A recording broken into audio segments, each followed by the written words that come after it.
Hi friends. நான் இன்னைக்கு NHPCயோட weekly chart எடுத்திருக்கேன். இன்னைக்கு எங்க ட்ரேட் ஆகி முடிஞ்சிருக்குன்னு பார்த்தீங்கன்னா, 89 கிட்ட ட்ரேட் ஆகி முடிஞ்சிருக்கு. ஸோ ஃபர்தரா ஒரு மேஜரான கரெக்ஷன் வந்துச்சுன்னா, எங்க வந்து சப்போர்ட் எடுத்துக்கிறதுக்கான அதிக வாய்ப்பு இருக்கு அப்படின்னு சொல்லிட்டு நம்ம பார்ப்போம். இப்போ பார்த்தீங்கன்னா, நான் 2020ல இருக்க லோக்கும், இப்போ ரீசெண்டா இருக்க ஹைக்கும் நான் ஃபிப்னாச்சி பண்ணி பார்க்கும்போது, இதோட ஃபர்ஸ்ட் சப்போர்ட் பாயிண்ட் எங்க இருக்குன்னு பார்த்தீங்கன்னா, 92 கிட்ட இருக்கு. ஸோ அந்த இடத்த இது பிரேக் பண்ணி கீழே வந்துடுச்சு.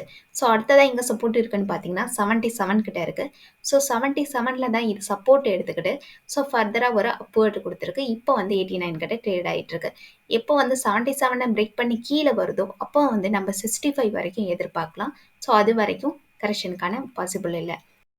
இப்போ நம்ம வந்து ஷார்ட் டேர்ம் வியூக்கு பார்ப்போம். ஒரு ஷார்ட் டேர்மாக கரெக்ஷன் வந்துச்சுன்னா எங்கே வந்து சப்போர்ட் எடுத்துக்கிறதுக்கான வாய்ப்பு இருக்குன்னு சொல்லிட்டு இந்த ஹைட் லோ நான் ஃபிப்னாச்சி பண்ணி பார்க்கும்போது இந்த இடத்த பிரேக் பண்ணிடுச்சுன்னா அதாவது 86க்கு கீழே வந்து வீக்லி கேண்டில் க்ளோஸ் ஆனுச்சுன்னா இது 77 வரைக்கும் வரதுக்கான வாய்ப்பு இருக்குது. ஸோ 86க்கு கீழே வராத வரைக்கும் நம்ம ஒரு புல்லிஷை எதிர்பார்க்கலாம். அதே நேரத்தில் வந்து இது வந்து 97க்கு மேலே வந்து வீக்லி கேண்டில் க்ளோஸ் ஆனுச்சுன்னா இது வந்து 115 வரைக்குமே மேலே வரதுக்கான வாய்ப்பு இருக்குது. ஸோ இப்போ வந்து இது கன்சல்டேஷன் மோடில் தான் போயிட்டுருக்கு. ஸோ எப்போ வந்து 97க்கு மேலே வந்து வீக்லி கேண்டில் க்ளோஸ் ஆகுதோ அப்போ வந்து நல்ல ஒரு அப்வர்டை நம்ம எதிர்பார்க்கலாம். பார்த்தீங்கன்னா வீக்லி ஆர்எஸ்ஐ 71ல் இருக்குது. ஸோ இன்னும் வந்து வீக்லி ஆர்எஸ்ஐ வந்து புல்லிஷ்க்கான சிம்டம்ஸில் தான் இருக்குது. எப்போ வந்து பியரிஷ்க்கான சிம்டம்ஸ் கொடுக்குன்னா ஆர்எஸ்ஐ வந்து 60க்கு கீழே வந்துச்சுன்னா ஒரு கன்சல்டேஷனில் கரெக்ஷனை எதிர்பார்க்கலாம். அதுவே வந்து 40க்கு கீழே ஆர்எஸ்ஐ வந்துச்சுன்னா நல்ல ஒரு கரெக்ஷனில் எதிர்பார்க்கலாம். இப்போ வந்து 71ல் இருக்கிறதுனால இன்னும் வந்து புல்லிஷில் தான் இருக்குது. டேஆர்எஸ்ஐ பார்ப்போம். டேஆர்எஸ்ஐ பார்த்தீங்கன்னா 50 கிட்ட இருக்குது. ஸோ கன்சல்டேஷனில் ஆகிட்டுருக்கு. டே கேண்டில் பார்த்தீங்கன்னா இப்போ கன்சல்டேஷனில் தான் ஆகிட்டுருக்கு. ஸோ எப்போ வந்து புல்லிஷ்க்கான சிம்டம்ஸ் கொடுக்குன்னு பார்த்தீங்கன்னா 60க்கு மேலே வந்து சஸ்டெயின் ஆகும்போது ஆர்எஸ்ஐ புல்லிஷ்க்கான சிம்டம்ஸ் கொடுக்கும். அதே மாதிரி 40க்கு கீழே டேஆர்எஸ்ஐ வந்துச்சுன்னா ஒரு பியரிஷ்க்கான சிம்டம்ஸ் கொடுக்கும். இப்போ வந்து இது கன்சல்டேஷனில் தான் இருக்குது. NHPCயோட ஃபண்டமெண்டலை நம்ம பார்க்கும்போது இதோட மார்க்கெட் கேபிட்டலேஷன் பார்த்தீங்கன்னா 89,500 crores கிட்ட இருக்கு. இதோட புக் வேல்யூ பார்த்தீங்கன்னா 38.9 கிட்ட இருக்கு. இதோட ப்ரைஸ் டு புக் வேல்யூ 2.29. அதாவது புக் வேல்யூலேருந்து இது 2 times அதிகமாக ட்ரேட் ஆகிட்டு இருக்கதா நமக்கு காமிக்குது. இங்கே எவ்வளோ டிவிடெண்ட் கொடுக்குறாங்கன்னு பார்த்தீங்கன்னா 2.08% கிட்ட டிவிடெண்ட் கொடுக்குறாங்க. இவங்க ஒரு ஷேருக்கு 3.7 rupees கிட்ட ஏர்ன் பண்ணுறாங்க. உங்களோட ஸ்டாக் பி வந்து 24 கிட்ட இருக்கு. இண்டஸ்ட்ரி பி வந்து 25 கிட்ட இருக்கு.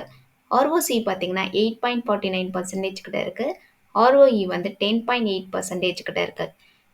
ப்ரொமோட்டர் கிட்ட 71% கிட்ட ஹோல்டிங்கில் இருக்காங்க. FI கிட்ட 7.38% கிட்ட இருக்காங்க.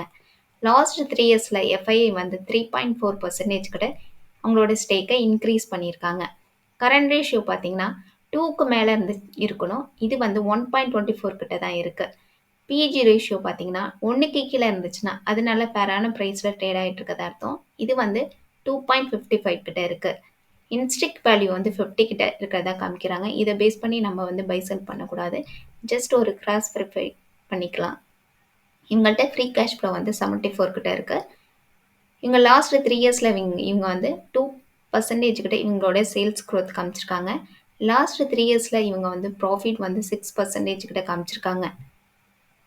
குவார்டர் அண்ட் குவார்டர் வந்து இவங்களுடைய நெட் ப்ராஃபிட் நம்ம பார்க்கும்போது செப்டம்பர் 2023ல 1700 crores கிட்ட காமிச்சவங்க இப்போ டிசம்பரில் 628 crores கிட்ட தான் காமிச்சிருக்காங்க.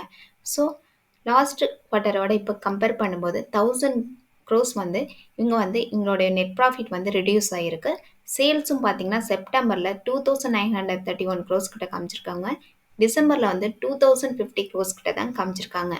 ஏர்னிங் பர் ஷேரும் பார்த்தீங்கன்னா செப்டம்பர் குவார்ட்டரில் 1.54 rupees கிட்ட இருந்தது. இப்போ வந்து 0.49 rupees கிட்ட தான் இருக்குது.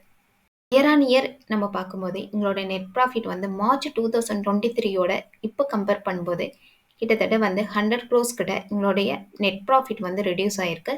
மார்ச் 2023ல 4235 crores கிட்ட காமிச்சவங்க இப்போ வந்து 4136 crores கிட்ட தான் காமிச்சிருக்காங்க.